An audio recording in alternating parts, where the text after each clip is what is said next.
Hi, this is Dr. Go, and today I'd like to present the fifth video in our series on double stops, fifths. Okay, fitting, yeah?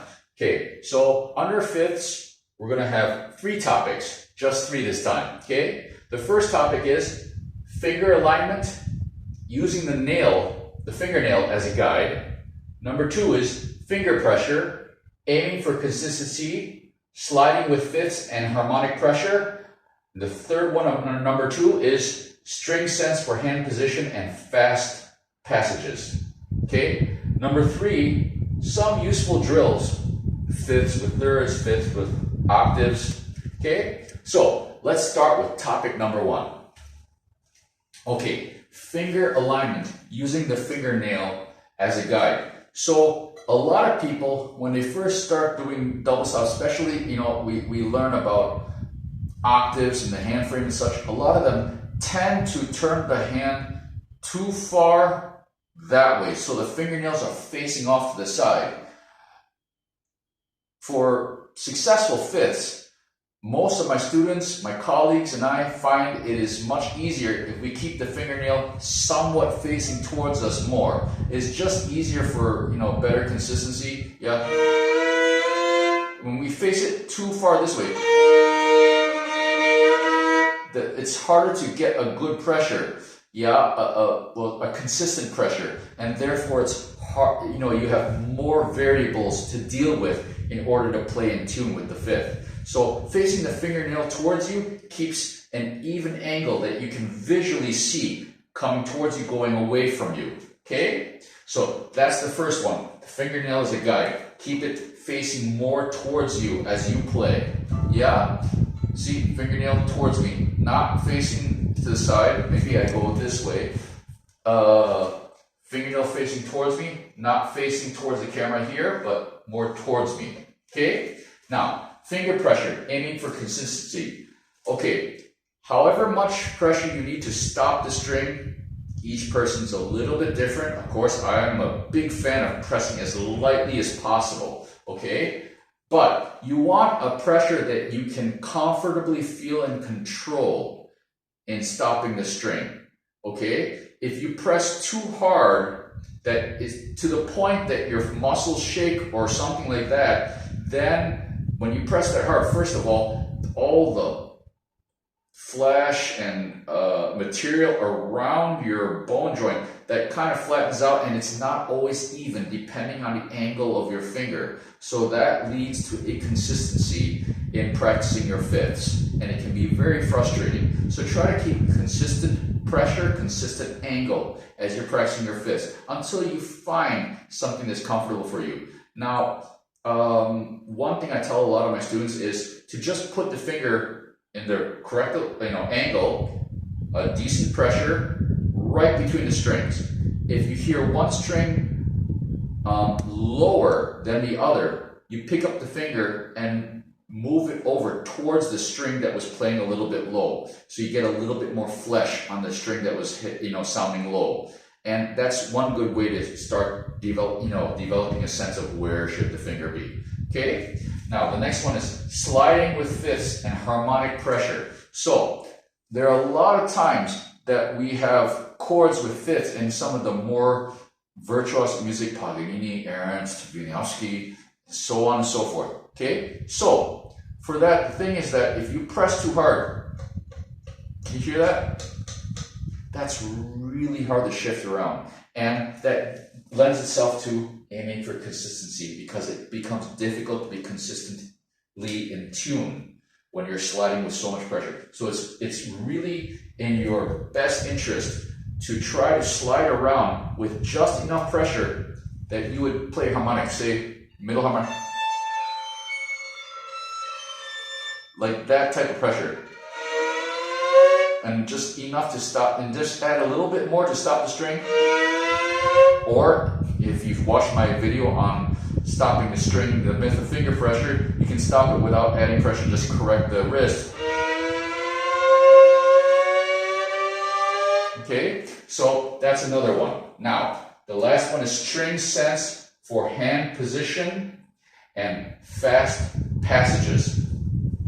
So here's the thing: when we have fifths, okay, and we start pressing, we start sensing them automatically. Now, what I mean by that is this: simply put, there was, I think it was more than 20 years ago, there was in a journal of neuroscience or neurosurgery, somebody showed me an article. It said a retired neurosurgeon showed me this article. They did this experiment where they put, you know, all those sensors and stuff on different people's heads. Some were violinists, some were normal people, or non-violinists, I should say. And when a violinist moved their hands, the left hand, the fingers on the left hand, the predicted area of the brains did not light up. When a normal non-violinist moved the fingers on their left hand, the predicted area of the brain lit up. So, what does that mean? When we are practicing for so many hours, all these repetitive motions and such, and you know, we're working on our sensitivity and such, our nerves begin to learn what they're doing, and it goes into our reflex center. Yeah?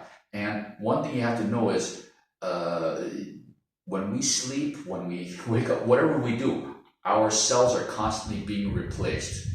So within about, depending on your age and your activity level, in about 2 weeks or so, if I remember correctly, all the cells in your muscles are fully replaced. Okay? I mean, it's not like suddenly, it's just they're gradually being replaced over the course of about 2 weeks, depending on the person.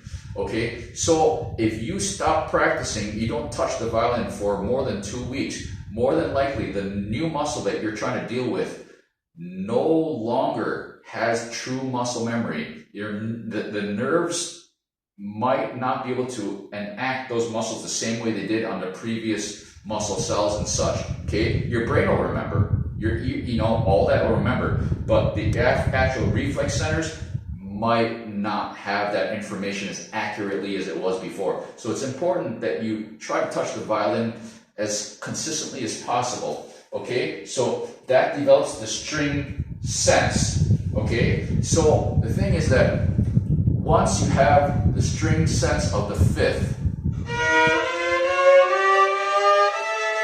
okay, of all the fingers, what it does is it forms a good hand position of your fingers, the nails facing towards you, fingernails, sorry, and you know, your pressure is good, and from there, when you start to slide around, let's see, yeah, you can really sense where the fingers are going to go. Even just by hearing in your head, your finger will automatically start to go. This is something that really develops well from practicing fifth, at least as far as I've found. Yeah, so that's a really important one that seems to have worked really well for a lot of my students. Not everybody, but most of them. Okay, now the third one, some useful drills for fifths with thirds and fifths with octaves. Okay, so this is something that I do a lot, okay, in preparation for some of my more difficult pieces, my own compositions or arrangements, as well as, you know, the errands, etudes, and such.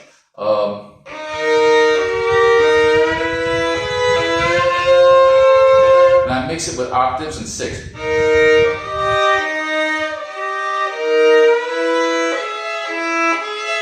So, fifth, sixth on top, check the octave. Sorry. Back to the third, octave, fifth, sixth, and the hand frame, octave, third, fifth, and you can do all sorts of different variations on this, but basically when you're doing this with fifths, thirds, and octaves, you're checking all aspects of the hand frame, the octave hand frame, not the fingered octave hand frame, but the regular octave hand frame, and it really makes a very, very solid foundation for the octave hand frame. It makes playing in tune so much easier. This is something you can do for calibration every day, because remember, when you wake up, a lot of times your fingers won't remember what you did the previous day. Yeah, there are stories of some great violinists that refused to sleep more than 6 hours a night because they thought that was too long to stay away from the violin for this reason, the muscle memory. Okay, I don't know whether they're right or wrong, Okay, I'm not going to debate that because I don't know enough about that subject. But I do know that if you calibrate your fingers every day before you practice, making sure they're really in tune, everything's relaxed, feeling good, practice is much more efficient because you don't have to sit there and overthink everything. You can just sing and play. Yeah, so these are some tips and some topics of discussion for double stops. I hope those of you who have watched this series have enjoyed and found something helpful in at least one of these videos, okay? And for all of you, I wish you all the best in the journey of these wonderful instruments. Cheers.